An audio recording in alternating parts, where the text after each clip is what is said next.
Buenos días a todos, bienvenidos a esta mesa redonda en la que vamos a debatir sobre el impacto de la COVID en la economía española y las actuaciones gubernamentales al respecto. Se trata de un tema al que hemos dedicado el último número de Applied Economic Analysis, el primero de este 2021, un tema que, como todos sabéis, está generando un volumen altísimo de investigaciones en este último año. Todos los trabajos tienen ahora el apellido en la era COVID.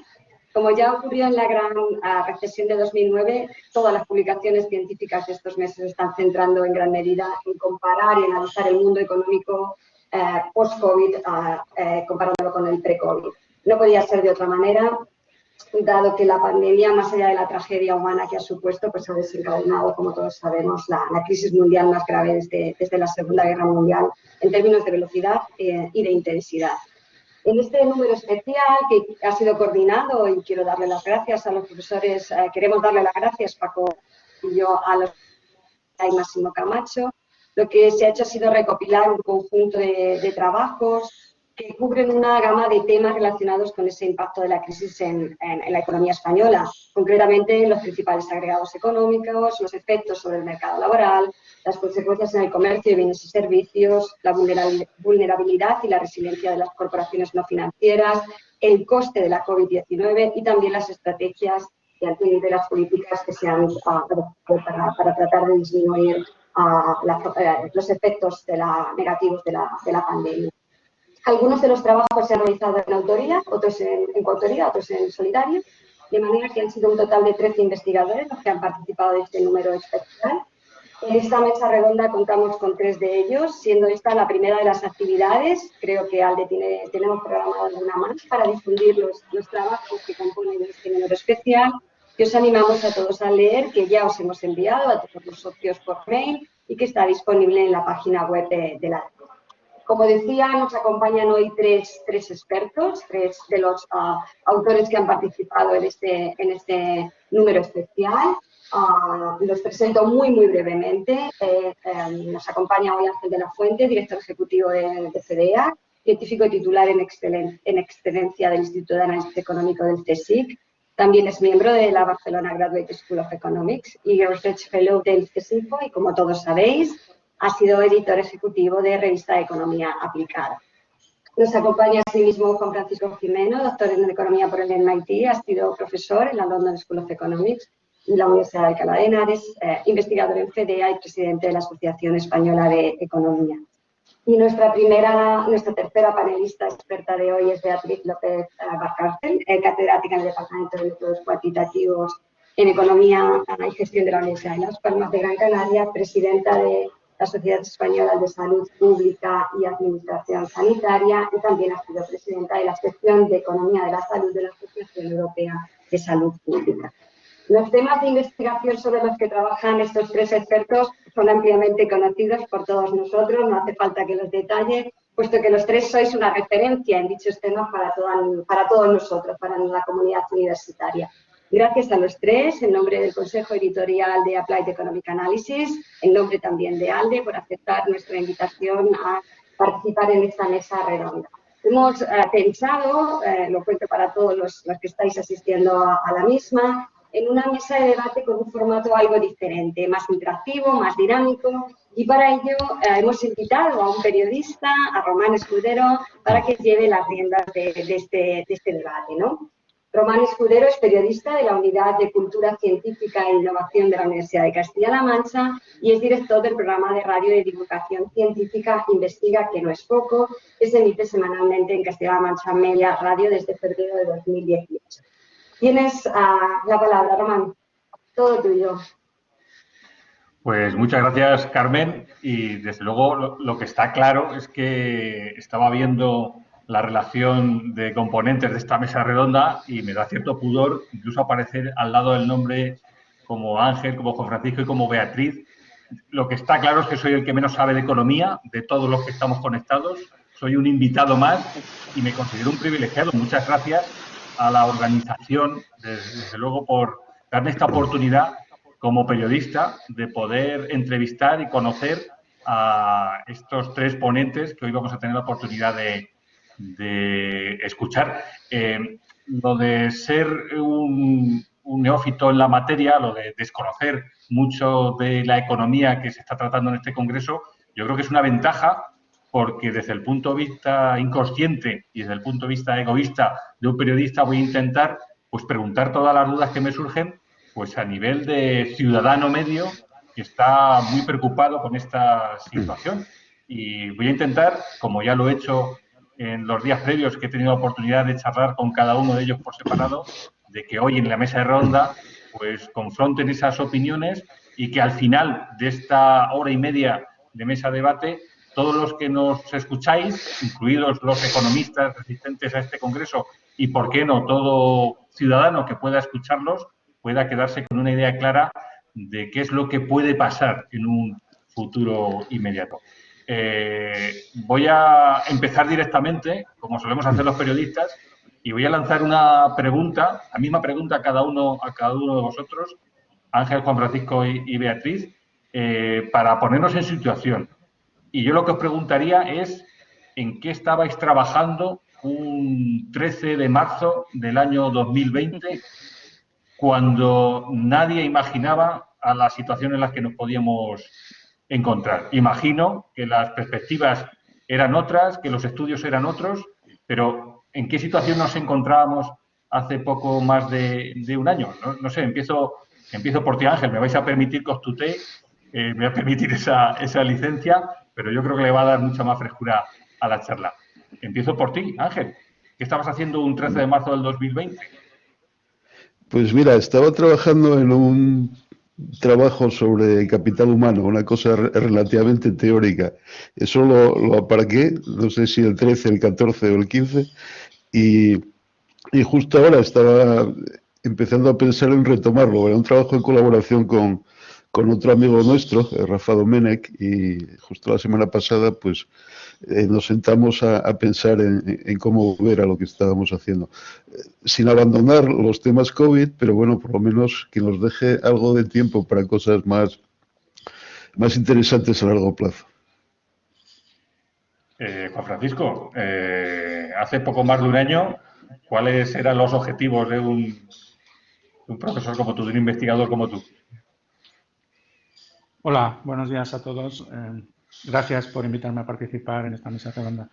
Bueno, yo recuerdo, no fue el 13, fue el 11 de marzo cuando nos mandaron a casa a todos y sin saber muy bien qué es lo que venía, ¿no? Y por entonces yo recuerdo que las discusiones eran más sobre el grado de desaceleración de la economía española que se estaba produciendo durante el primer trimestre del 2020. Yo estaba trabajando en varios proyectos sobre determinación de salarios, migración, sobre pensiones. Básicamente la discusión entonces era pues en qué medida los cambios fundamentales que se debían venir en el mercado de trabajo, fundamentalmente cambios demográficos y cambios políticos, iban a afectar al empleo y a los salarios y a la desigualdad. Y bueno, en realidad sobre eso mismo he seguido trabajando durante este año, solo que teniendo en cuenta un nuevo actor en la película, ¿no? Que es esto de la pandemia. Beatriz, si hablamos de tu especialidad, si hablamos de economía de la salud, aquí las circunstancias han cambiado casi por completo en un año que se podía equiparar a décadas si nos retrotraemos a la etapa pre-COVID. ¿Me oís bien? Porque estoy aquí en un entorno un poco con mucha gente. ¿Me oís? A ver, a mí me pilló el 11 de marzo, justo el 11, volé a Boston porque iba a empezar una estancia de 3 meses en la Universidad Pública de Massachusetts, en la Facultad de Medicina, para colaborar con el Departamento de Medicina Familiar y Comunitaria allí. Teníamos proyectos, en fin. Y la verdad que ni la pude pisar. El día 18 me repatrié cuando ya toda España estaba en arresto domiciliario.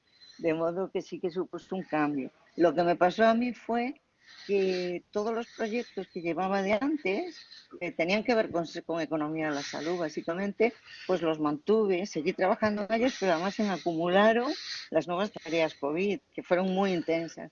Para mí ha sido el año más intenso de mi vida, profesionalmente. Ángel, hay datos económicos que han cambiado de forma radical en este periodo de tiempo. Para un ciudadano medio, cuando empezamos a hablar ya en este 2021 de cifras de déficit totalmente disparadas, probablemente los números están ahí. Estamos en una situación radicalmente distinta a la que estábamos a comienzos del 2020. Sí, las cifras de déficit, de deuda, de paro no oficial, pero realmente paro, cosas, todas estas cifras han cambiado de forma dramática, ¿no? O sea, los datos de este último año son, yo creo que con diferencia los peores desde que tenemos series más o menos fiables, ¿no? El desplome del PIB ha sido brutal, el desplome del empleo bien medido también, el impacto sobre las cuentas públicas quizá un poco menos de lo que en algún momento se temió, pero también ha sido muy dramático, o sea que sí, las cosas han cambiado radicalmente a peor. Creo que era Ángel el que me comentaba en la entrevista que tuvimos hace unos días que cuando juntas a 3 economistas hay 4 opiniones distintas. Pero yo creo que en este caso la situación os hace poneros de acuerdo a la mayoría. Juan Francisco, yo creo que los datos son los datos y hay poco que especular sobre eso. Sí, los datos son los datos, pero hace falta una teoría para interpretar esos datos. Y ahí hace falta métodos estadísticos para interpretarlos bien y no todos estamos de acuerdo siempre cuál es la teoría y el método estadístico.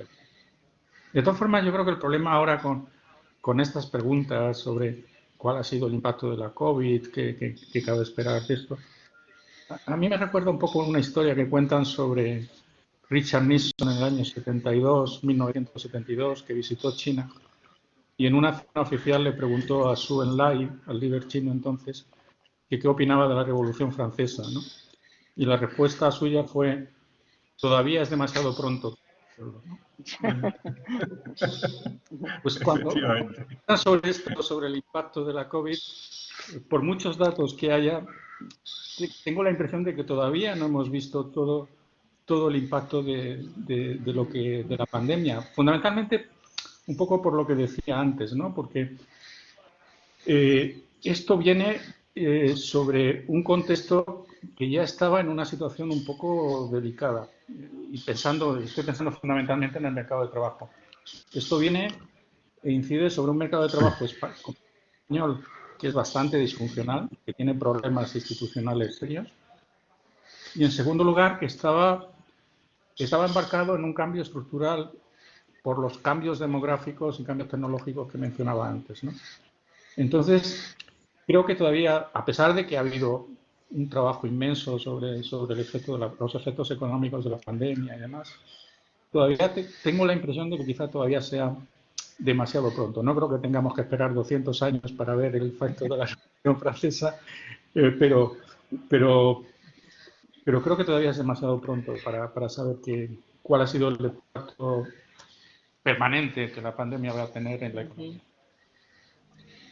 Para situaciones como esta, evidentemente nadie está preparado, la economía no está preparada, nadie sabía lo que podía pasar en una situación de pandemia y ante la cual había que reaccionar, pero es posible que para España incluso no estuviéramos tampoco especialmente preparados respecto a cómo lo estaban otros países. Estoy cayendo, por ejemplo, en la cuenta en nuestro sistema sanitario, que desde el punto de vista de la sociedad pensamos que es un sistema sanitario que es bueno referente o es referencia respecto a otros países y, sin embargo, Beatriz, pues cuando ha llegado una situación como esta nos hemos dado cuenta que se nos ven las costuras, que había cuestiones que tal vez no habían salido a la luz. Sí, eso es cierto, pero hay que mirar la botella también medio llena, ¿vale? Hay que mirar la capacidad que tuvo nuestro sistema sanitario, el público, para reaccionar rápidamente, para hacerse más flexible, para hacer reformas que no habían acometido en décadas y que todo el mundo coincidía en que había que hacer, y la versatilidad que demostró cuando a los gestores sanitarios les quitas trabas burocráticas para tomar decisiones de compra de suministros o de contratación de personal. Y yo creo que esa es una lección hacia el futuro. Si la sanidad pública tiene una solución, esta pasa porque la mesogestión de los centros sanitarios sea mucho más potente, mucho más versátil. La sanidad no es un negociado de la administración que se pueda gestionar, que se pueda administrar como una... es muy específica, se basa en el capital humano, en el talento. Y yo creo que la COVID nos sirvió para darnos cuenta de que somos capaces de hacer esto si nos dejan. Y en ese sentido, hombre, también nos sirvió para ver lo mal que estábamos preparados de falta de equipos de protección individual, de todo, ¿no? Claro que sí. Pero también hay que recordar el contexto, ¿no? Que es que habíamos pasado el que viene el lobo, la falsa alarma de la gripe, en la que el gobierno español había comprado toneladas de Tamiflu, que era un antiviral para combatirla, y que justo en los primeros meses de la pandemia hubo que destruir, estaban las toneladas en un almacén del ejército, porque caducaron, porque realmente no hicieron falta, porque el lobo no llegó. De modo que, claro, que en este país estábamos más bien en esa onda, ¿no? Y no en ver que venía este tsunami de la pandemia. Decías, Beatriz, que no se puede, aislar, por ejemplo, el mercado de trabajo en el ámbito sanitario con respecto al mercado de trabajo general. Juan Francisco, comentaba también la compañera que se supo reaccionar. También en el mercado de trabajo se ha tenido que reaccionar. No sé yo si forzado, pero también hemos atendido a un cambio en nuestra forma de trabajar en apenas un año, algo que podía parecer inimaginable antes de esta pandemia. Sí, la principal novedad en la respuesta de las políticas a la situación grave que se creó en el mercado de trabajo por la propia naturaleza de la crisis ha sido los ERTES, los expedientes de regulación temporal del empleo, ¿no? Que se flexibilizaron mucho y se utilizaron mucho. De pronto, en el mes de marzo, había más de 3 millones de personas en ERTES, ¿no? En cuestión de días. Sí, se aprobó el decreto, creo que fue a mediados de marzo, el 17 de marzo, y en pocos días. Es verdad que la regulación de estos ERTES ya existía, que la forma en que se flexibilizó se pudo hacer mejor, que hay algunas restricciones asociadas a esos ERTES en relación con formación de trabajadores, ajustes de plantilla, exoneración en la reincorporación de trabajadores que se podía haber diseñado mejor, pero hay que reconocer que la respuesta fue rápida y fue efectiva, ¿no? Sin esos ERTES yo no sé lo que hubiera pasado con la magnitud de la crisis que tenemos. Sin la respuesta rápida que se dio vía ERTE, la situación hubiera sido mucho más grave de lo que fue. Ángel, empiezo contigo otra pregunta que yo creo que puede ir para todos, pero, por ejemplo, si Ángel de la Fuente fuera el ministro de Economía y tuviera a su disposición todos los fondos europeos y todo el presupuesto nacional, ¿qué tipo de prioridades establecería en una situación como esta? Porque imagino que, claro, el dinero se agota, el déficit aumenta y tiene que llegar a algún momento en que haya que establecer ciertas prioridades. Y aquí sí que tiene que haber roces entre quien apoye unas medidas u otras.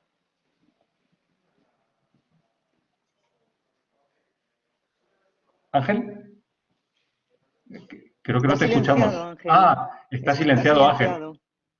Sí, a ver si... Sí. Ahora te escuchamos, sí. Vale. Decía que esto en 30 segundos así que es complicado de contestar.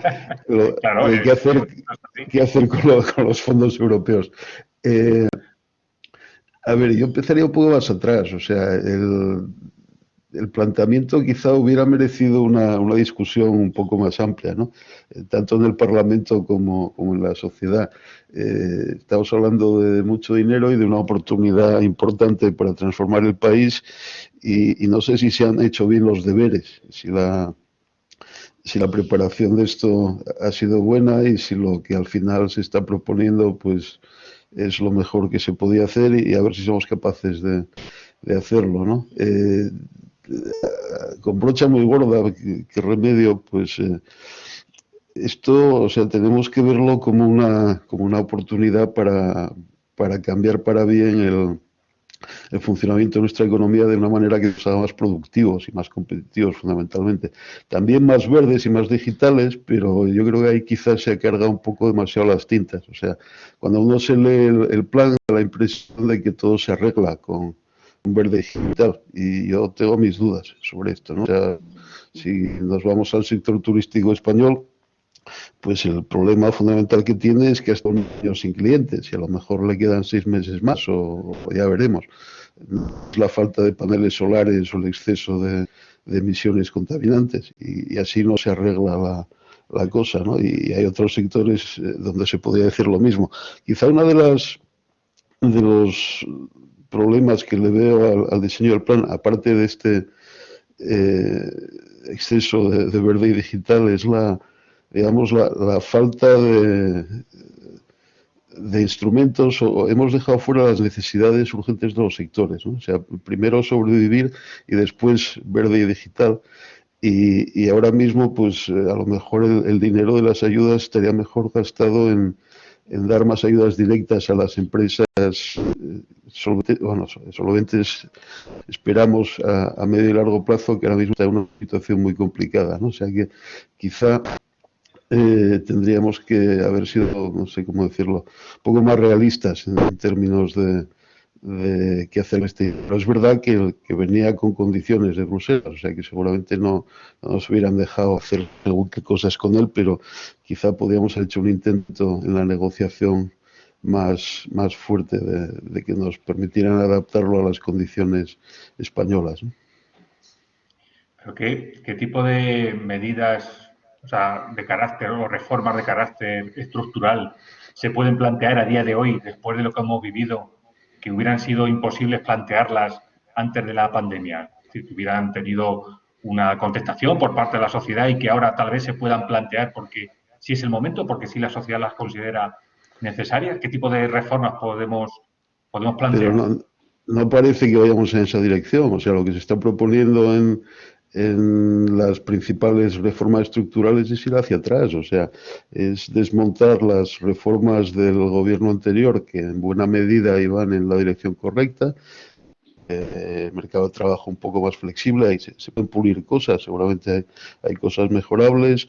El sistema de pensiones, pues más énfasis en la sostenibilidad, y eso también se está desmontando. No parece que haya una agenda de reformas estructurales muy productiva, digamos, o que ayude a mejorar el funcionamiento a largo plazo de la economía española, que tendría que ser en lo que estamos pensando. Y pensando en esos términos, seguramente las reformas que habría que incluir en el plan irían en una dirección muy distinta de lo que se está planteando en los papeles que saca el gobierno. Pues ahí has tocado el tema de Juan Francisco, que en el tema de mercado de trabajo y pensiones, seguramente que también tiene que tener una opinión muy formada, Juan Francisco. ¿Es cierto lo que nos comenta Ángel? A ver, yo estoy de acuerdo con Ángel. Estoy de acuerdo que muchas de las reformas que eran necesarias, y eran necesarias mucho antes de esta crisis, eran necesarias mucho antes de la gran recesión de principios de la década. Muchas de esas reformas no se están abordando y me preocupa un poco la economía política de todo esto, ¿no? O sea, lo que vimos durante la gran recesión es que una consecuencia de aquello fue una fragmentación política muy elevada, mayores resistencias a reformas que implicaran cambios en el mercado de trabajo o cambios en las pensiones. Y luego un aumento de la desigualdad tan grande que polarizó mucho las opiniones políticas y que ha hecho francamente difícil, no solo en España, en países, ha hecho muy difícil que estas reformas estructurales progresaran. Tengo la impresión que esta crisis tiene efectos similares, quizá con una diferencia. La diferencia es que el rechazo anti-élite del populismo durante la gran recesión, el rechazo a las ideas, digamos, ilustradas y la frustración que se creó entonces con las políticas económicas tradicionales, me da la impresión que ahora quizá no sea tan fuerte como entonces. Han aumentado mucho los comités de asesores para los gobiernos, incluso ha habido un ejercicio de prospectiva para 2050, el papel que han jugado los científicos de la salud ha sido espectacular. Todo esto ha cambiado un poco la tendencia que había, que creo que se generó durante la Gran Recesión, en contra de la ciencia y de las opiniones, digamos, que vienen de ámbitos académicos y demás, ¿no? Quizás sea un poco de wishful thinking, quizás sea un poco de llevarle la contraria a Ángel, pero me da la impresión de que estamos en una situación quizá mejor de la que estábamos hace 10 años para fomentar y desarrollar estas reformas, ¿no? Beatriz, tú me comentabas el otro día cuando hablaba contigo que si no aprovechamos este momento, además, lo decía Juan Francisco, es decir, hemos vivido una situación en la que se ha visto la importancia, por ejemplo, del sistema de atención primaria en nuestro país, que la sociedad ha visto realmente que ese trabajo, muchas veces oculto, de miles y miles de profesionales ha sido básico para escapar de esta situación. Pero esa sensación de que la sociedad puede apostar por algo en concreto y que va a apoyar las políticas determinadas a favor de, por ejemplo, el Sistema Nacional de la Salud, ¿se va a mantener o se habla mucho de ello y, sin embargo, luego hay que concretarlo en medidas más definidas? A ver, muy buena pregunta. Yo, para hacerlo corto, yo creo que la única salida que tenemos es que la sociedad civil, desde abajo, bottom-up, presione a los que tienen que tomar decisiones para un cambio de rumbo importante en el Sistema Nacional de Salud, porque llevamos rumbo de colisión. Para ponerlo un poco en panorama, tenemos un sistema sanitario con vocación de universal Sistema Nacional de Salud, pero el 30% del gasto sanitario es privado. Estamos 14 puntos por encima de Alemania en gasto privado.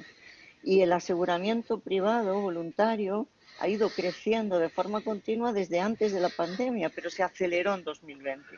Cuando el resto de los ramos de seguro reducían sus primas, los seguros sanitarios aumentaron un 4 y pico % en 2020. Entonces, el que las personas de las clases medias dejen de utilizar la sanidad pública y huyan hacia la privada a través del pago directo o de los seguros sanitarios implica una pérdida de sostenibilidad social del sistema sanitario público, que es nuestro buque insignia del estado del bienestar. Porque claro, si no utilizan la sanidad pública, ¿para qué van a pagar impuestos para mantenerla? Entonces, el rumbo que llevamos es a lo que llamamos hacia la latinoamericanización del sistema de salud, que básicamente consiste en que habría una atención primaria pobre para pobres, unos gastos catastróficos, trasplantes, cánceres, cubiertos por el sistema público, que utilizarían pobres y ricos, pero una gama de servicios intermedios de atención hospitalaria, etcétera, cubierta básicamente con financiación privada a través de pago de bolsillo o de seguros, para evitar las falta de acceso del sistema público. Si en el sistema público te dicen que tienes que esperar un año para hacerte una resonancia, eso es lo mismo que decir que la resonancia no está cubierta por el sistema, porque no vas a esperar un año. Entonces, ese es el rumbo que llega.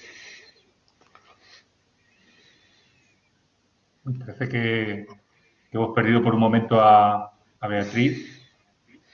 Bueno, pues mira, vamos a retomar y lo que estaba comentando Beatriz, si tuviéramos que plantearnos, Juan Francisco, que, por ejemplo, los profesionales de la salud tuvieran una mayor estabilidad en sus puestos de trabajo o incluso los médicos de atención primaria cobrasen más dinero y demás, ¿no estaríamos en contraposición con lo que estábamos hablando, de mayor flexibilidad del mercado de trabajo? ¿O son términos que no son incompatibles? Yo creo que aquí hay que distinguir dos cosas, ¿no? Una es la propia escala de y es, obviamente, no tiene mucho sentido rediseñar todo el sistema de salud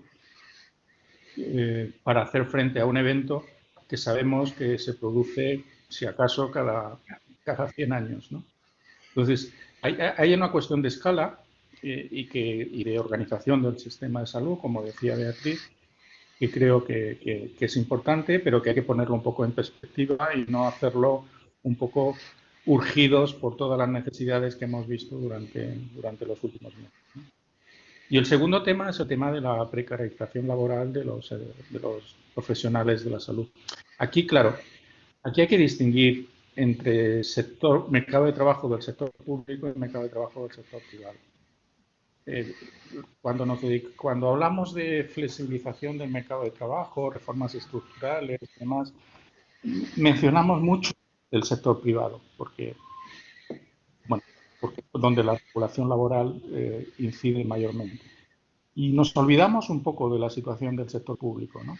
Y es verdad que la gestión de recursos humanos, la estabilización del empleo en el sector público debería ser también un objetivo fundamental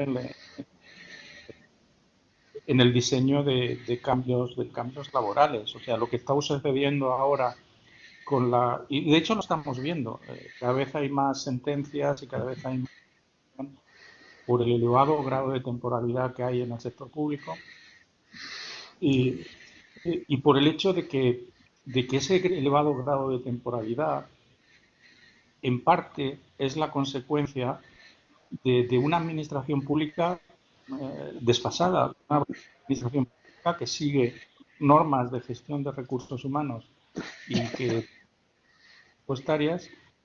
y que no ha sido capaz de modernizarse, ¿no? Entonces, una de las grandes reformas estructurales que se menciona, pero que quizás no se menciona tanto como se debería, es la reforma de la administración pública. Y ahí, claro, el problema es que, de nuevo, las resistencias son muy fuertes porque hay muchos lobbies, por aquí ya todo eso no se puede hacer, ni siquiera aunque te llevan los fondos desde Bruselas, ¿no? En este sentido, Ángel, una reforma estructural de ese tipo, como lo que plantea Juan Francisco, que afecte a la administración pública, si en este momento que hemos vivido de crisis y de incertidumbre no se plantea, difícilmente se va a poder plantear en un futuro inmediato.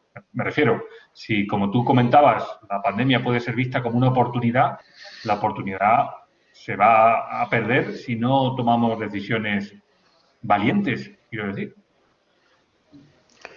Sí, o sea, eso es cierto en muchos sentidos, ¿no?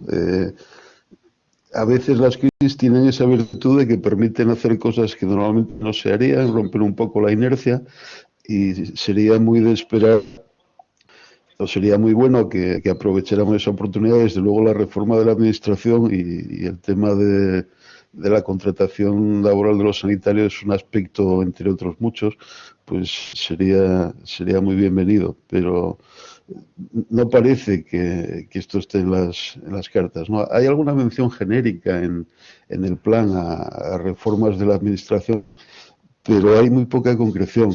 A ver cómo se desarrolla esto en los próximos meses. De hecho, hay menciones específicas a tratar de estabilizar y reducir la temporalidad de los funcionarios y no solo de los profesionales de la salud, que sería muy razonable que se avanzara en esta línea, y no hay ninguna contradicción con una flexibilidad del mercado de trabajo. O sea, no tiene mucho sentido que haya mucha más gente con contratos de horas, días o semanas, cuando esto se repite una vez y otra. O sea, que no es una punta de trabajo atípica, sino que son necesidades estructurales del sistema. Pues tiene que haber formas más sensatas de cubrirlas, ¿no?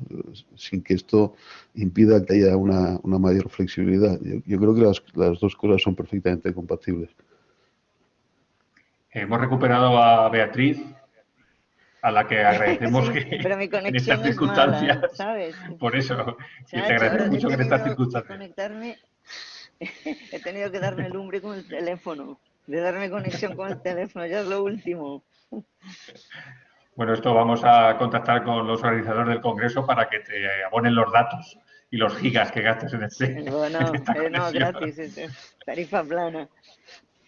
Mira, los periodistas que hemos sido muy propensos a contar historias de la pandemia, nos hemos encontrado con situaciones como la que comentaba Ángel, de la temporalidad de los profesionales sanitarios. De repente nos encontrábamos con que la enfermera que nos atendía durante una estancia en el hospital, o la misma que nos pone la vacuna en estos días, nos encontrábamos con que tenía acumulados contratos temporales de días, de horas, y que esa situación se ha hablado mucho, pero no se pone remedio. Me da a mí la impresión de que vamos a seguir escuchando estas historias de aquí a unos meses, cuando esos mismos profesionales ya no estén trabajando porque no resulten necesarios.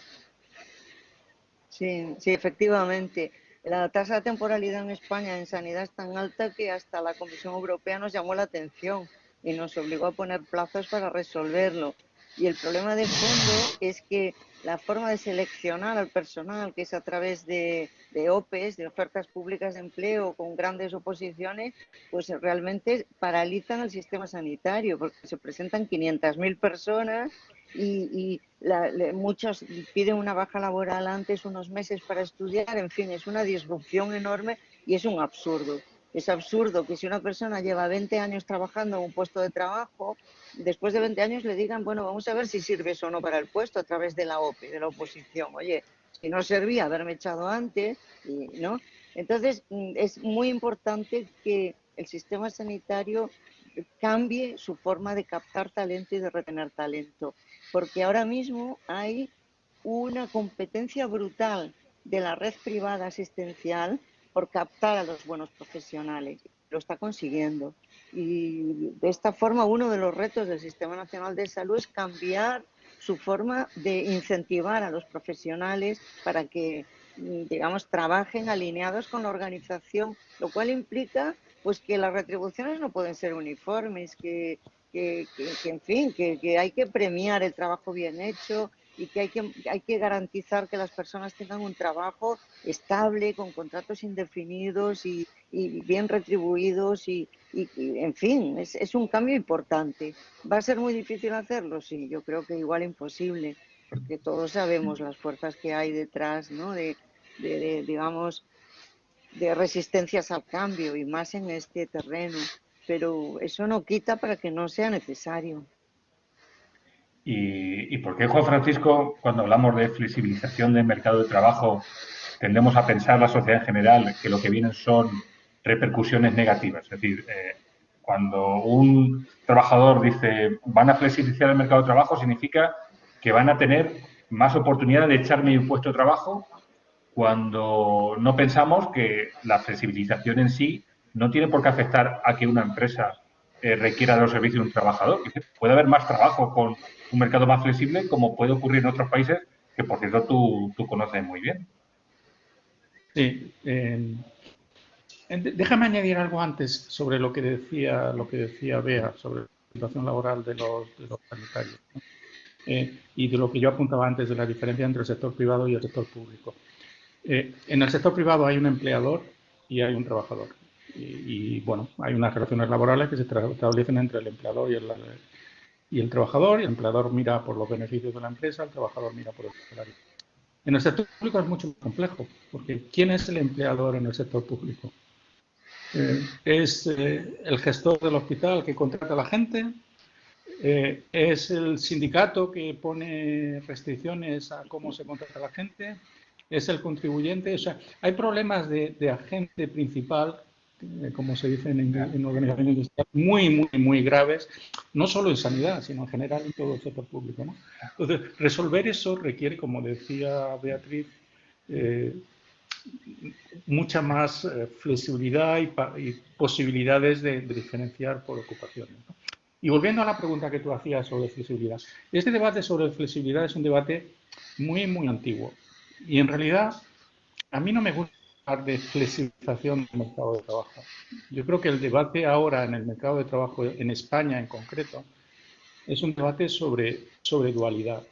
O sea, el problema que tenemos en España no es si es el mercado de trabajo muy flexible o poco flexible. El problema es que tenemos dos mercados de trabajo muy diferentes. Un mercado de trabajo donde se contratan temporales con una libertad y una flexibilidad excesiva, y un mercado de trabajo donde se contratan trabajadores indefinidos con una protección que en ocasiones puede ser excesiva, ¿no? Entonces, no se trata de hacer el mercado de trabajo más flexible, se trata de hacer un mercado de trabajo más funcional donde los efectos perversos de esta dualidad desaparezcan. Y hay formas de hacerlo sin que esto suponga una pérdida de protección de los trabajadores. Hay muchas propuestas ahí, desde contrato único, cuentas individuales, cambios en la negociación colectiva. Hay muchas formas de hacerlo de manera que eliminen los efectos perversos de la dualidad sin que la protección de los trabajadores se vea afectada. Yo recuerdo haber escrito un informe para el Ministerio de Trabajo en el año 2004 que, como todos estos informes, bueno, pues tienen una vida media de un día. Están en el prensa un día y al día siguiente se mueren en un cajón. O sea que no es algo que tengamos ahora nuevo, o sea, es algo que sabemos muy bien cómo analizar. Hay muchas propuestas y lo único es, pues como decía Ángel antes, ¿no?, encontrar la ventana de oportunidad para que alguna de esas propuestas sean viables políticamente. Pues Ángel, a ver si el problema del que estamos hablando es de la política, porque imagino que muchos de los técnicos, trabajadores de las administraciones públicas estarán muy de acuerdo con esos análisis que hacéis los expertos en economía y, sin embargo, lo que falta es una capacidad de decisión que tal vez depende de otros factores que ni siquiera tengan que ver con los criterios puramente económicos. Eso tiene difícil solución, salvo que haya un pacto político que considere que esas son las medidas que tienen que aplicarse sí o sí en beneficio de toda la sociedad. Bueno, lo del pacto político es una de las cosas que llevamos mucho tiempo pidiendo, ¿no?, desde que empezó la pandemia. La idea de, si en una situación tan grave como esta, en la que es importante que todos rememos en la misma dirección, somos incapaces de ponernos de acuerdo para hacer muchas de las reformas que mucha gente coincide habría que hacer, pues tenemos un problema, efectivamente. Y no sé muy bien cuál es la solución de ese problema. O sea, podemos tratar de convencer a nuestros políticos, pero no parece que tengan muchas ganas de dejar de tirarse los trastos a la cabeza, ¿no? Volviendo un poco atrás a lo que estábamos hablando del mercado de trabajo, quería añadir una cosa. O sea, estoy de acuerdo con Juan Francisco, el problema es la dualidad y esto lo convierte en disfuncional, pero de alguna forma sí que tenemos en España, por circunstancias históricas, una regulación que tiende a ser demasiado rígida, ¿no? Y esto tiene efectos. O sea, si uno mira la senda de desempleo española en los últimos 40 años, pues somos seguramente el país del mundo con un peor desempeño del mercado laboral, con unas tasas de desempleo más altas en relación a otros países comparables, con diferencia, ¿no? O sea que no es un problema nuevo y es un problema grave. Y esto nos dice que deberíamos ser capaces de movernos en una dirección que no es una vuelta a la rigidez de los años 80, 90. O sea que, pero bueno, ya veremos lo que sale de esto. Y bueno, yo quiero creer que a vosotros, como expertos en economía, os preguntan, os consultan. Es decir, quienes toman las decisiones, si fueran inteligentes, recurrirían a los expertos en cada una de las áreas para poder tener una visión global y poder tomar la mejor solución. Hablabais antes de las comisiones de expertos, en las que tal vez vosotros estéis, pero esas comisiones de expertos puede ocurrir como lo que estamos hablando de las comisiones de científicos para la vacunación, que al final nos da la sensación a la sociedad en general de que hay muchos expertos que opinan, pero después no se aplican esos criterios. A ver, dos cosas, una de cal y otra de arena. O sea, yo creo que los políticos no nos hacen mucho caso y y las comisiones, los informes de las comisiones acaban como el de Juan Francisco en el cajón con cierta rapidez. En descargo de los políticos hay que decir que nosotros, los expertos, entre comillas, muchas veces tampoco tenemos soluciones mágicas, no estamos de acuerdo unos con otros y que muchas veces los problemas tienen un componente político importante, o sea que no es una solución puramente técnica y por lo tanto es hasta cierto punto lógico que no se basen o no se basen por lo menos únicamente en las opiniones de los expertos. No sé cómo lo veis los demás.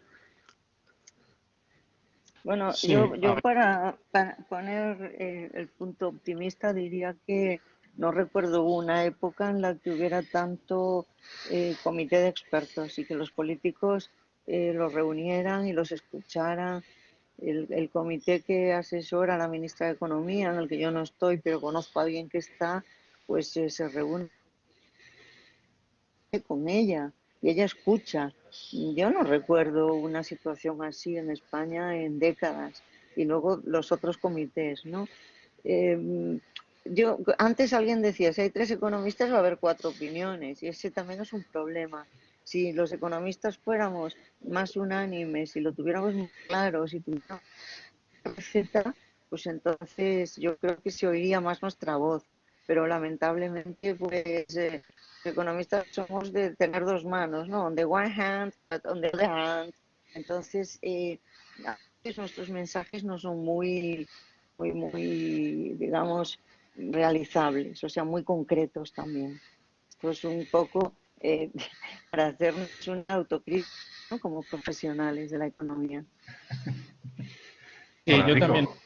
Sí, yo también estoy de acuerdo de que no es solo culpa de los políticos. Los políticos tienen una labor muy, muy difícil, que es agregar preferencias, distintas preferencias de distintos grupos de la población, de manera que al final puedan resultar políticas eficaces y que se puedan implementar sin perder las elecciones, porque claro, no quieren perder las elecciones, ¿no?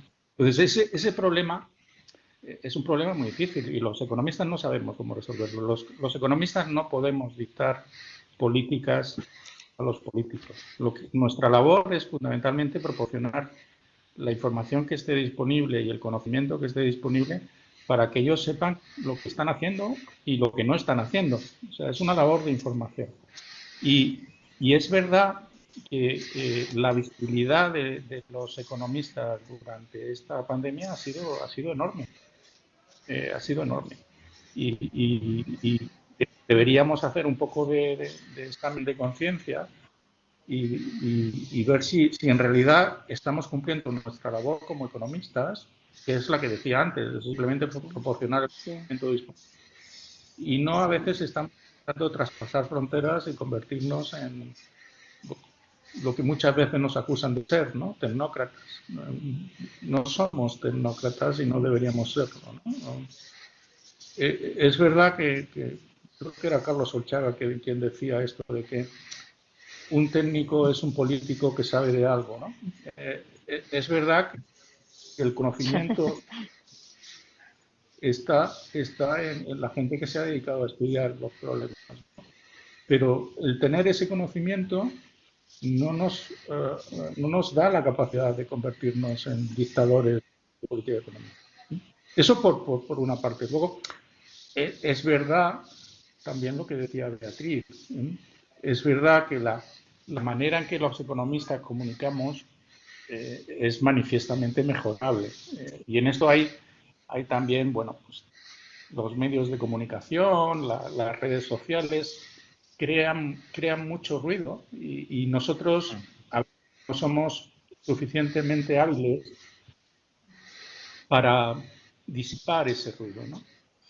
Hay muchas opiniones, hay muchos análisis y muchas veces se confunde lo que es el conocimiento económico con lo que son posiciones ideológicas y lo que son simplemente juicios de valor sobre determinadas políticas, ¿no? Entonces, creo que la labor principal de los think tank, como el que dirige Ángel, de los medios de comunicación, de los académicos que participan en los debates públicos, es fundamentalmente esta, es fundamentalmente discernir lo que es conocimiento económico de lo que es simples juicios de valor o ideas o posiciones políticas, ¿no? Que muchas veces se confunden.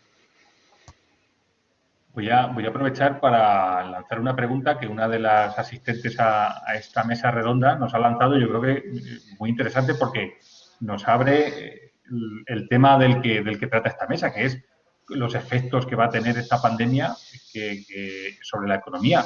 Pregunta Susana Iranzo que qué efecto cree que van a tener en la pandemia las cadenas de valor mundiales. Partimos de un mundo globalizado y ahora nos estamos replanteando la localización de mucha producción en países que hasta ahora la tenían externalizada. ¿Eso va a cambiar? ¿Está cambiando? ¿O podemos volver a la situación inicial, Ángel? Yo creo que hay un riesgo de que cambie más de la cuenta. O sea, una de las cosas que los economistas yo creo que sabemos con cierta certidumbre tiene que ver con las ventajas de la especialización y del comercio, ¿no? Y eso lleva pues a distribuir la producción de manera internacional de acuerdo con la ventaja comparativa de cada una, y eso es bueno. Pero es verdad que en situaciones de emergencia, pues a lo mejor el no tener en tu territorio un productor de mascarillas o, por un ejemplo concreto, pues puede ser un problema.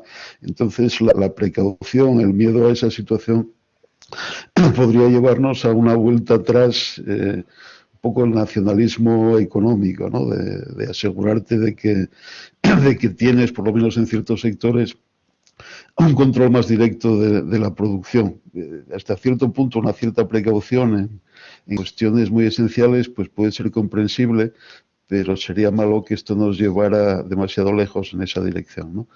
A intentar tenerlo todo en casa. El efecto sería una pérdida enorme de eficiencia, de productividad. Otra pregunta que lanza Susana. Sí, absolutamente de acuerdo. Sí, Beatriz. ¿Me dejas añadir algo, Román? Sí, por supuesto, claro. A ver, las cadenas de valor ya estaban cambiando antes de la pandemia. Después de la época de la gran globalización, en la que estas cadenas de valor se internalizan mucho y donde básicamente el valor añadido en las exportaciones de cualquier país era fundamentalmente importaciones de otro país, esto empezó a cambiar. Y empezó a cambiar por razones tecnológicas antes de la pandemia.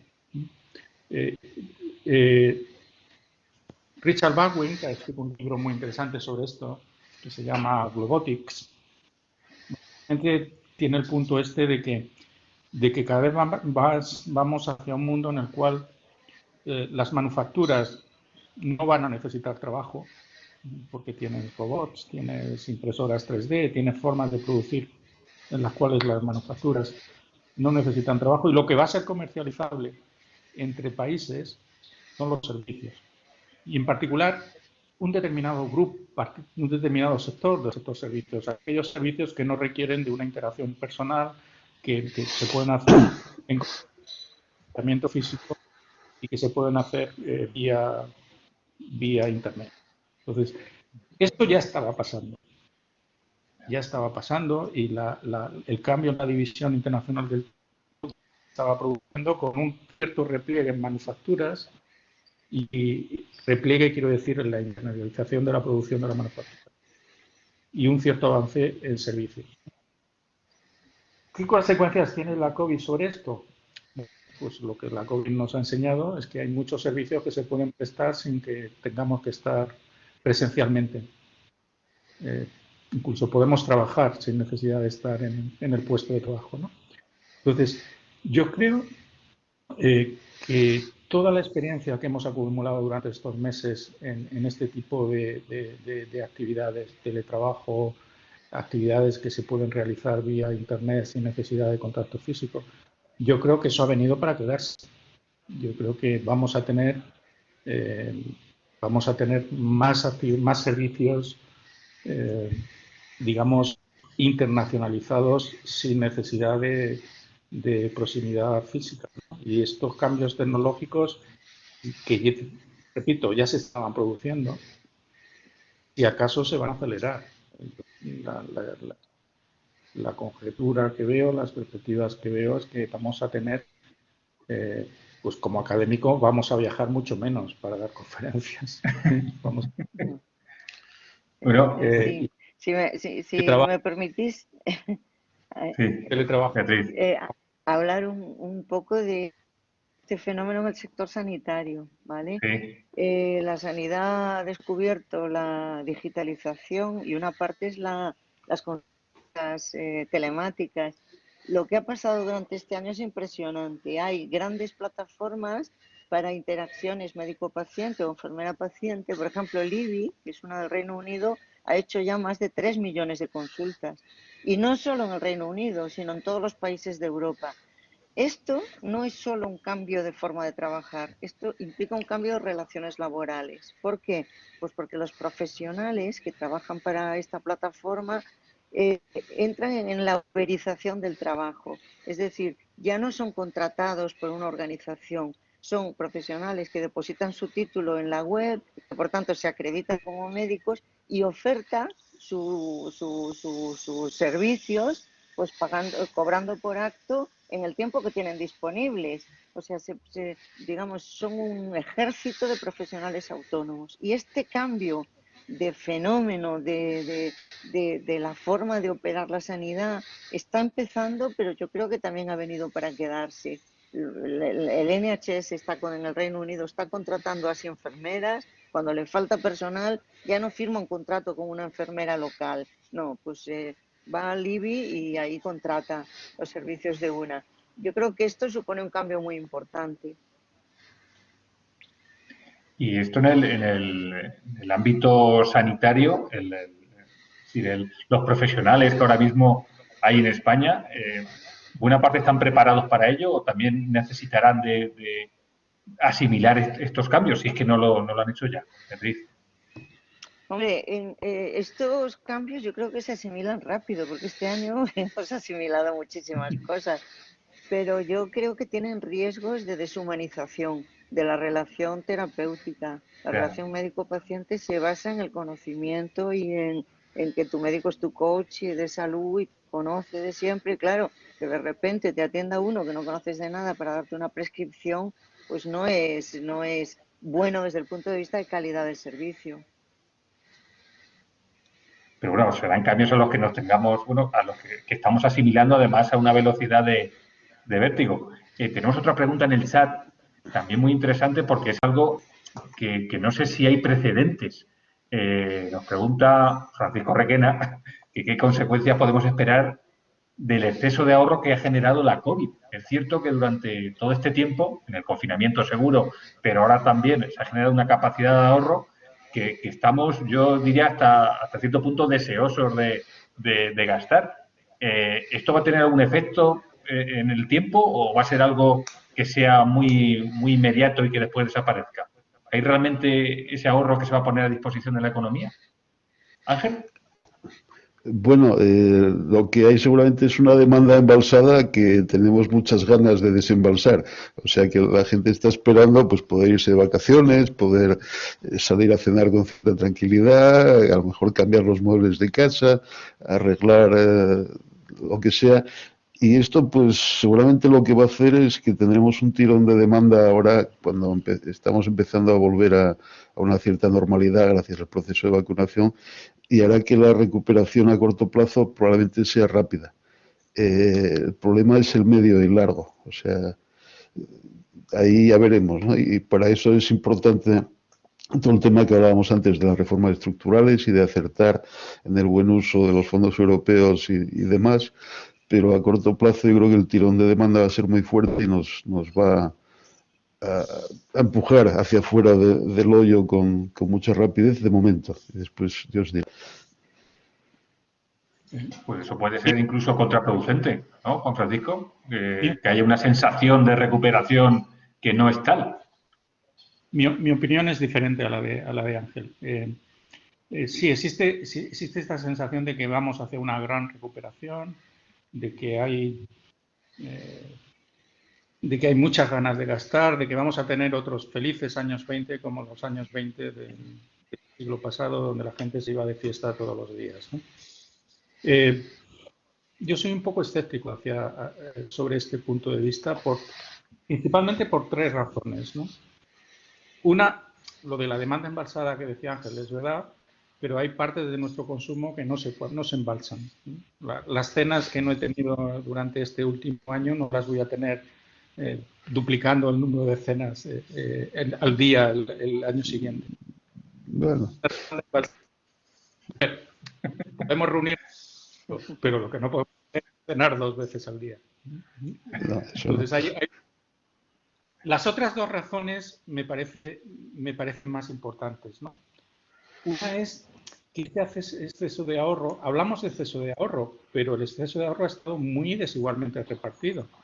Ese exceso de ahorro se ha producido solo en la gente que ha podido mantener su empleo durante la crisis, que ha teletrabajado, que no ha podido consumir porque no dejaban consumir determinados bienes y servicios, pero es solo una parte de la población la que ha tenido ese exceso de ahorro. Y posiblemente es la parte de la población con menor propensión marginal a consumir. Esta es una razón. La segunda razón es el tema del ahorro precaución. O sea, durante la crisis la gente se da cuenta de que el futuro es distinto a lo que pensaba. Porque pasan cosas que no esperaba, ¿no? Entonces las hace ser un poco más cautas. Y con todos los problemas que tenemos de deuda pública, de sostenibilidad del sistema de pensiones y demás, me da la impresión que todavía va a seguir bastante reacia a reducir sus activos rápidamente y a endeudarse rápidamente porque el futuro ya no es lo que era y porque hemos aprendido de que pueden pasar cosas que no esperábamos y probablemente el ahorro precaución va a seguir siendo mayor de lo que fue antes de la pandemia. Por estas razones, este escenario de felices años 20 y de fiesta permanente, yo no lo veo tan probable. Yo no hablaba de una década, hablaba de 6 meses, digamos, ¿no? De una alegría.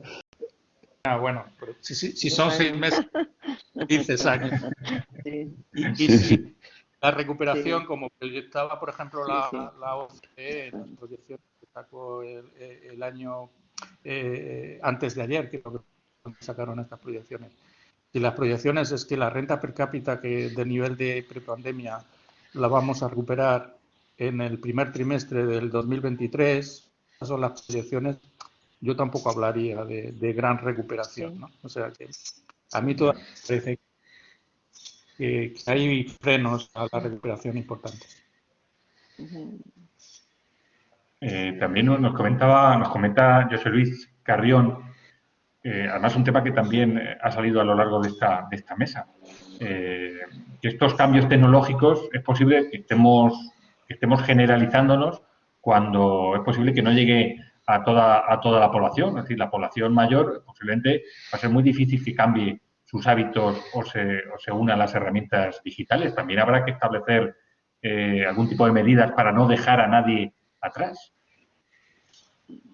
Juan Francisco, no sé si en este caso del envejecimiento de la población, que es algo que afecta a todo en general, también puede afectar a la hora de las medidas que se tengan que adoptar. Sí, no, a ver, yo me refería fundamentalmente a cambios tecnológicos que afectan a las formas de producir bienes y servicios, ¿no? Me da la impresión de que la pregunta de José Luis tiene que ver con cambios tecnológicos y hábitos de consumo. Y con cosas como acceso a servicios bancarios, que es una cosa que ahora se está discutiendo mucho, o compra online, ese tipo de cosas, ¿no?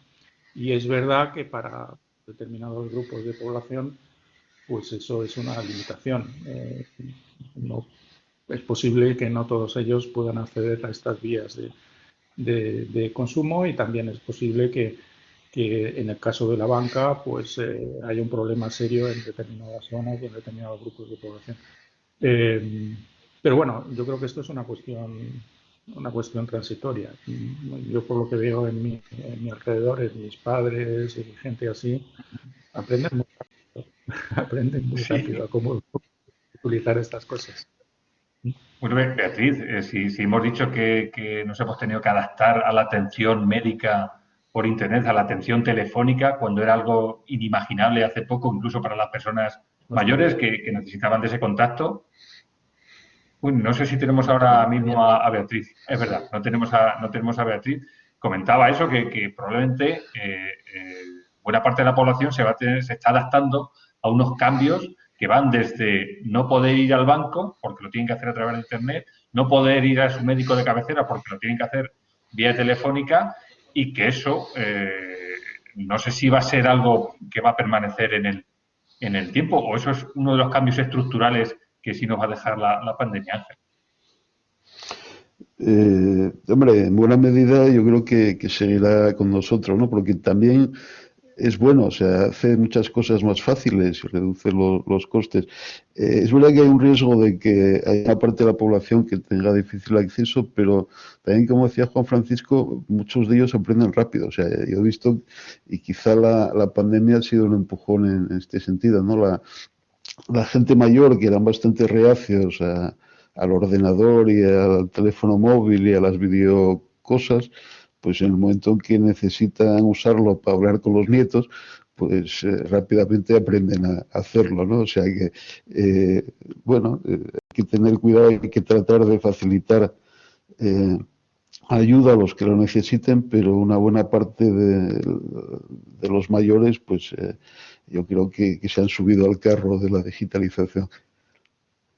Otro impacto que nos plantea Enrique López Bazón. El impacto en la educación.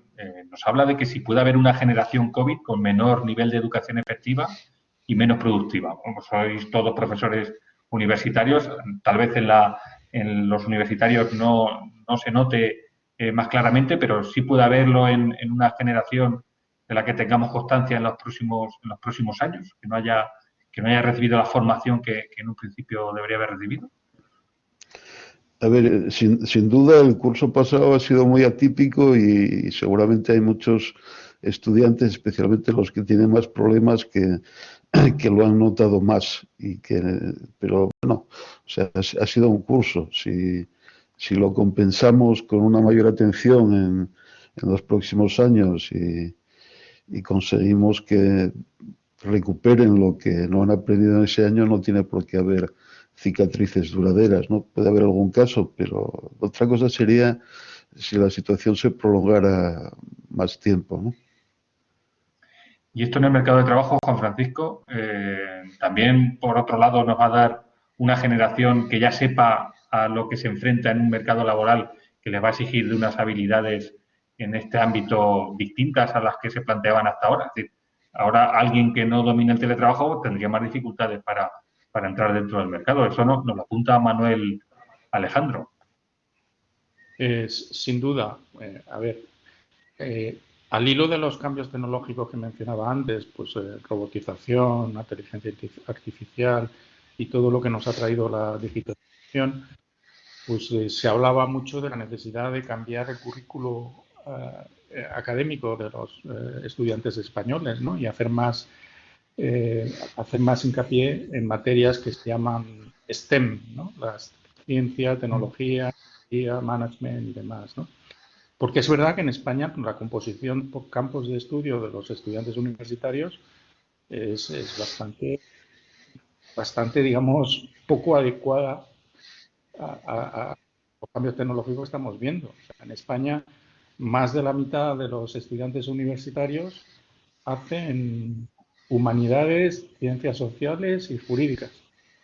Si miramos al porcentaje de gente que estudia ciencia, tecnología y demás, en España es el 20%, en Alemania es el doble.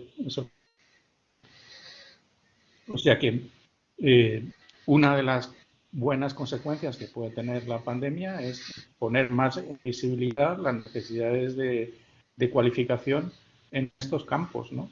Porque, en definitiva, si vamos a un mundo de robots, de inteligencia artificial, de datos continuamente digitalizados, donde todo es información y donde para convertir información en conocimiento, pues prácticamente ya no se necesitan expertos, porque hay algoritmos que lo hacen por los expertos. Pues en un mundo como ese, si no sabes entender los datos, si no sabes hablar con los robots, si no sabes entender los algoritmos, vas a estar completamente perdido. Y mira, otra pregunta para ti, Juan Francisco. ¿Puede convertirse el subempleo en un elemento crónico del mercado de trabajo post-COVID? Es decir, eso de lo que hablábamos antes puede ser algo que se mantenga si no se pone remedio. Nos lo pregunta Emilio Congregado. Sí, no, a ver, esto tiene que ver de nuevo también con los cambios tecnológicos. Si estos cambios tecnológicos se aceleran, pues pasan dos cosas. Una es que disminuye. Si vamos a tener más robots y más algoritmos y servicios, pues el peso del factor trabajo en la producción disminuye. Pero esto no significa que las oportunidades de empleo para los trabajadores tengan que ser menores. Estos cambios tecnológicos también pueden producir nuevas oportunidades de empleo para los trabajadores. Y en concreto, la innovación en tareas, la innovación de productos, la invención de nuevas ideas, que es lo que pues va a seguir mucho más importante, porque si hay más desplazamiento de trabajadores, hay sustitución de trabajadores por la vía de la automatización, pues vamos a necesitar más innovación, más ideas, nuevos puestos de trabajo para que esos trabajadores puedan reincorporarse al trabajo, ¿no? Entonces, esto lo analizábamos Enrique Basso, un colega del Banco de España, en un artículo que se acabó publicando en el Journal of Monetary Economics, y ahí tienes los dos efectos. ¿Cuál va a dominar?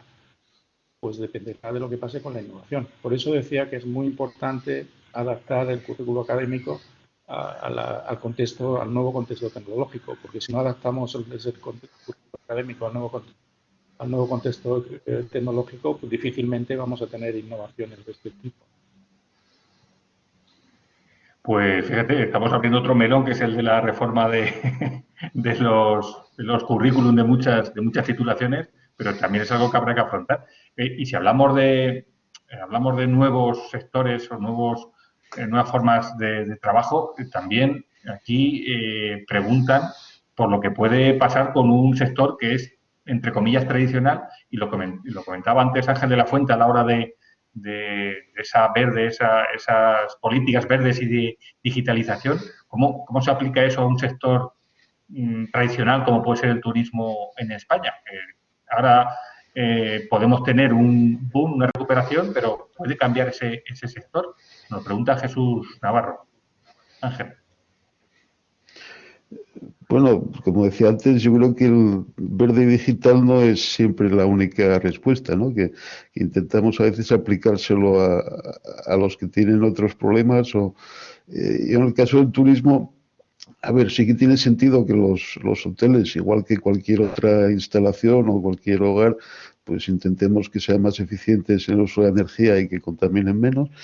Pero digamos que esa no es la cuestión central para que sean competitivos y vayan bien, ¿no? O sea que el tema del turismo, quizá los problemas que tendremos una vez se normalice la situación son los que ya teníamos antes. O sea, tenemos un sector turístico que ha tenido mucho éxito y que nos ha ido muy bien, pero quizás necesitamos pues reconvertirlo hacia un turismo de mayor calidad, un turismo más, intentar desestacionalizarlo para que no se concentre todo en julio y en agosto, intentar también distribuirlo mejor en el territorio, o sea, que no sea todo sol y playa, sino que también vendemos otras cosas que pueden ser muy atractivas, ¿no? Empezando por cultura o por paisaje o por gastronomía pero claro, nada de eso tiene mucho que ver en el con la digitalización. No, la digitalización puede ser un instrumento muy útil, o sea, puede ayudarnos a vender, y de hecho ya lo está haciendo. O sea, el sistema de reservas turístico y cómo la gente busca dónde va a ir, pues ahora se hace casi todo por Internet. Cuando en su día te ibas a una agencia de viajes y había un señor que te explicaba qué posibilidades hay, pues ahora entras en Internet, haces una búsqueda y llegas mucho más rápido a muchas más cosas. Entonces es muy importante que la oferta turística española esté digitalizada, que sea fácil encontrarnos, que sea fácil hacer las reservas y por lo tanto es una herramienta muy, muy importante, pero no es la única cuestión. O sea, luego tienes que tener un producto que vender en el que la digitalización no es el núcleo de la cosa, ¿no? Esto del sector turístico me hace pensar que España es diferente a otros países en cuanto, por ejemplo, el peso del turismo, es diferente en cuanto a su tipo de mercado de trabajo, con ese mayor desempleo. Efectivamente, si hay muchas medidas a tomar, estas son distintas en función de cada país y prácticamente yo diría de cada región. Esto hace muy complicado la toma de decisiones, ¿eh? Sí, pero bueno, ahora y siempre. O sea, cada región, cada empresa, cada uno tiene sus peculiaridades y bueno, pues hay que gestionarlas bien, ¿no? Juan Francisco, en el tema del mercado de trabajo, ¿podemos seguir manteniendo las mismas expectativas que tienen otros países de nuestro entorno, manteniendo este tipo de mercado de trabajo con las peculiaridades que tenemos, que muchas veces uno piensa que viene de años, de décadas atrás, y parece mentira que con esos problemas en el mercado de trabajo, con ese nivel de desempleo, un país como España pueda seguir dentro de los países de la OCDE. Bueno, sí, es verdad. El mercado de trabajo español es un enfermo sobrediagnosticado. Sabemos muy bien dónde están los problemas y demás. Hay una cosa durante la pandemia que tiene que ver de nuevo con la desigualdad. El impacto de la pandemia en el mercado de trabajo ha sido muy desigual, por ocupaciones, pero también por edades y que tiene que ver con la temporalidad. Prácticamente lo que ha ocurrido es que ERTE y otros mecanismos de protección al empleo han favorecido a determinado grupo de trabajadores, pero no a otros. Los que tenían contratos temporales o los que tenían la expectativa de ser contratados durante este periodo, que serían fundamentalmente jóvenes que acababan de dejar otros contratos temporales, pues se han visto muy negativamente afectados, ¿no? Entonces, durante esta pandemia ha ocurrido lo que ocurría en otras recesiones, pero en mayor grado, que es un aumento espectacular del paro. Y de nuevo, por buscar algo positivo, la preocupación y la preocupación de los medios, el paro juvenil, se ha intensificado. Ahora se preocupan más por el paro juvenil. Es algo que está en los medios y que está siendo discutido, yo creo que con mayor atención que en otros momentos, cuando, repito, esto es algo que viene de lejos. España ha tenido la tasa de paro juvenil más elevada de la Unión Europea durante mucho tiempo. Entonces, esta preocupación generacional por una generación que ha sufrido dos crisis muy intensas en un corto espacio de tiempo y que las perspectivas laborales están muy perjudicadas por un mercado de trabajo que los trata mal porque no les ofrece la suficiente estabilidad y las suficientes oportunidades para desarrollarse. Yo creo que esta preocupación es probable, de nuevo, en los últimos meses, pues, si la ventana de oportunidad política aparece, veamos cambios en la regulación y en las políticas de empleo dirigidas a los jóvenes. Son muy. Entramos prácticamente ya en los 10 últimos minutos de esta mesa redonda. Yo creo que mientras seguimos intentando incorporar de nuevo a Beatriz, que ha perdido la conexión, os puedo lo mismo pedir una reflexión final sobre el tema de esta mesa redonda. Hablábamos de cuáles pueden ser las medidas post-COVID y yo no sé si a un economista se le puede pedir un mensaje optimista o es el mensaje en base al análisis de la economía en un determinado momento. Empezamos por ti, Ángel. Haznos así una reflexión de todo lo que nos ha invitado a lo que hemos escuchado en esta mesa. Sobre el efecto, no sé, quizás una reflexión sobre las políticas, ¿no? Yo creo que la primera respuesta a la crisis ha sido buena, o sea, como el tema de los ERTES, por ejemplo, del que hablaba antes Juan Francisco.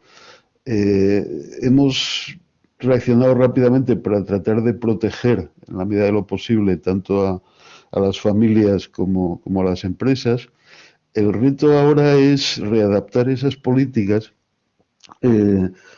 dejando de pensar solamente en la protección y tratando de usarlas para empujar una vuelta a la actividad y facilitar la necesaria reasignación de recursos entre sectores, y no sé si estamos acertando. Y luego la otra parte que tenemos que pensar es la de medio y largo plazo, con las dos patas de unas reformas estructurales bien pensadas y que ayuden a mejorar el funcionamiento de la economía, y una inversión de los fondos europeos que también se haga bien y facilite un cambio hacia una economía más competitiva. Por supuesto, también más verde, pero yo pondría más el acento en la parte de competitividad y de productividad.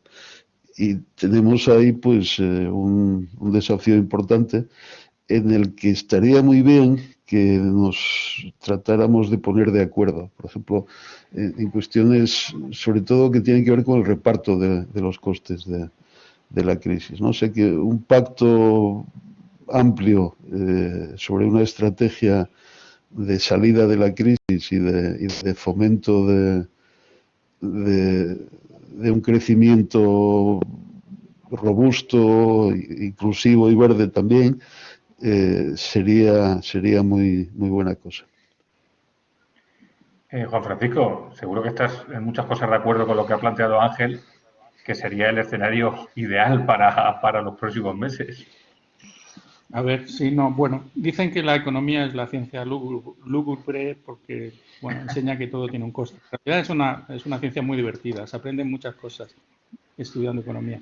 Pero en mi caso concreto, la vida me ha enseñado que la actitud correcta es la del pesimismo.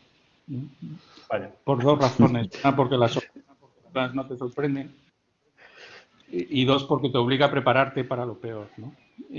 Y creo que, como decía Ángel, las respuestas políticas a la crisis de la COVID han sido acertadas, en algunas dimensiones manifiestamente mejorables, pero en general acertadas, pero no, muchas veces se ha cometido el error de confundir políticas de emergencia necesarias para combatir la COVID con políticas estructurales que tenemos que llevar a cabo para un futuro que, como decía antes, no es lo que era por razones demográficas y por razones tecnológicas, ¿no? Pondría algunos ejemplos, pero el ingreso mínimo vital es uno de los más obvios, ¿no? Se diseñó muy rápidamente para cumplir objetivos que no eran los objetivos prioritarios durante la crisis. Ahora, en los debates que estamos viendo sobre reformas de mercado de trabajo y sobre reformas de pensiones, de nuevo, se mira mucho a corto plazo y poco al largo plazo. Entonces, creo que sí, que es necesario un cambio de foco en las políticas y que un pacto político global sería útil para tener los objetivos bien orientados, pero bueno, lo que hemos visto, por ejemplo, como respuesta al plan de prospectiva que se ha hecho la presidencia del gobierno, el plan España 2050, lo que hemos visto es que políticamente la respuesta ha sido muy pobre, ¿no? La respuesta ha sido, bueno, ¿para qué mirar al 2050? Entonces, se ha hecho mucha chanza con ejercicios de perspectiva que son completamente necesarios. Entonces, si ni siquiera nos ponemos de acuerdo en la utilidad de estos ejercicios, pues ¿cómo nos vamos a poner de acuerdo en las políticas necesarias para hacer frente a los problemas que surgen de estos análisis, ¿no? Yo me quiero dejar una pregunta que ha lanzado Francisco Javier Mato, que hace referencia a la política monetaria del Banco Central Europeo, que hasta qué punto la recuperación de la economía española va a estar condicionada por el alcance de esa política expansiva. Es decir, que tal vez dependamos mucho de terceros. No sé si Ángel o Juan Francisco puede responder a esta pregunta. Juan Francisco sabe más de esto, pero sí que dependemos del Banco Central Europeo y de que el ciclo europeo no cambie antes de que cambie el nuestro. O sea, cuando al centro de Europa le interese una política monetaria menos restrictiva que a nosotros, pues tendremos un problema. Juanfran. A ver, primero, no es cierto que sepa más que Ángel sobre esto, y segundo, no sé si debería hablar de política monetaria del BCE en las condiciones actuales. Pero básicamente lo que ocurre es que, a ver, España tiene un problema de deuda pública excesiva y un problema de deuda exterior muy elevada. Entonces, tenemos un problema a la hora de financiar esta deuda, que se ha incrementado y se va a seguir incrementando mucho como consecuencia de las políticas necesarias para combatir la COVID. Y en esto, quiero ser claro, esas políticas eran completamente necesarias. Y una situación como la COVID requiere, pues como decía Mario Draghi, whatever it takes para combatirla, ¿no? Entonces, todo ese gasto que se ha hecho durante la crisis era necesario. Luego podemos discutir si podría haber sido más eficiente o no, pero el gasto era necesario. Entonces, el problema es cómo vamos a financiar esta deuda en los próximos años. Hasta ahora no hemos tenido problemas de financiación porque el Banco Central Europeo ha estado comprando masivamente deuda pública de los países miembros, ¿no? ¿Hasta cuándo va a llegar esto? Pues como decía Ángel, está por ver cuál es el cambio en el ciclo político y cuál es el cambio, sobre todo, cómo de resistente va a ser el Banco Central Europeo a las presiones inflacionistas que se puedan generar en los próximos meses durante la salida de la crisis, ¿no? Que bueno, ya estamos viendo un cierto repunte de la inflación y hasta qué punto los bancos centrales, o el Banco Central Europeo, sino los bancos centrales, hasta qué punto son resistentes a esta subida de la inflación y no empiezan a poner dificultades a la financiación de los países, pues de los países y de las empresas, ¿no? Pues está por ver, ¿no?